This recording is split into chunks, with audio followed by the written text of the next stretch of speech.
आपको बताना है कि जो आप लोगों के कॉलोनियल टाइम पीरियड पे इंडिया के अंदर आप लोगों को विज्ञान देखने को मिलता है, जो साइंस देखने को मिलती है, उसके बारे में कौन सा स्टेटमेंट यहाँ पर सही है। ठीक है, चलिए सबसे पहली स्टेटमेंट आप लोगों को क्या देखने को मिलेगी कि 19th सेंचुरी के अंदर जो इंडिया के अंदर जो साइंस थी वो यूरोसेंट्रिक थी। ठीक है, यानी कि यूरोपीय आधार पर थी। तो यहाँ पर आप लोगों को ये स्टेटमेंट देखने को मिल रहा है।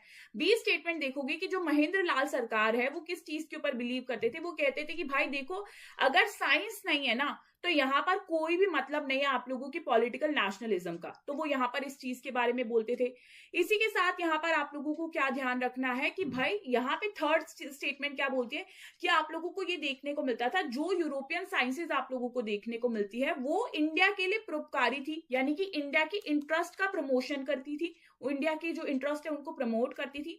डी स्टेटमेंट क्या बोलता है आप लोगों को, यहाँ पर ये बोलता है कि जितनी भी आप लोगों को कॉलोनियल साइंस देखने को मिलती है वो उन्हीं के ताने बाने में यहाँ पर बुनी हुई थी।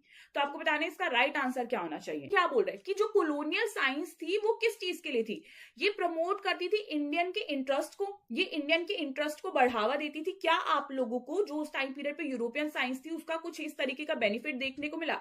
नहीं, उनकी साइंस आप कह सकते हो या जिस भी चीज को वो प्रमोट करते थे एजुकेशन में वो अपने ही फायदे के लिए करते थे। सिंपल बात है, जो भी चीजें होती थी वो अपने लिए करते थे। तो हमारे इंटरेस्ट के लिए तो कुछ भी नहीं था। अगर उनको हमें इंग्लिश भी सिखाना है, उनको अगर हमें थोड़ा बहुत साइंस भी सिखाना है तो मेनली उनके इंटरेस्ट के लिए होता था। इंडिया के लोगों के इंटरेस्ट के लिए आप लोगों को नहीं देखने को मिलता था, यानी कि हमारे भले के लिए तो बिल्कुल भी नहीं होता था, है ना। तो यहाँ पे सी स्टेटमेंट गलत हो गया। जैसे ही सी स्टेटमेंट गलत हो गया आप देखोगे बाकी के सारे स्टेटमेंट सही है। जैसे कि ए स्टेटमेंट को अब जब आप ध्यान से देखोगे तो 19th सेंचुरी के अंदर जो आप लोगों की साइंस आई वो यूरोसेंट्रिक थी। यूरोसेंट्रिक मतलब कि भाई यूरोप बहुत महान है, फॉर एग्जांपल सारी डिस्कवरी वहीं हो रही है, सारी चीज उन्होंने ही स्टार्ट की है, मतलब मेन केंद्र में भाई आपको देखने को मिलता है।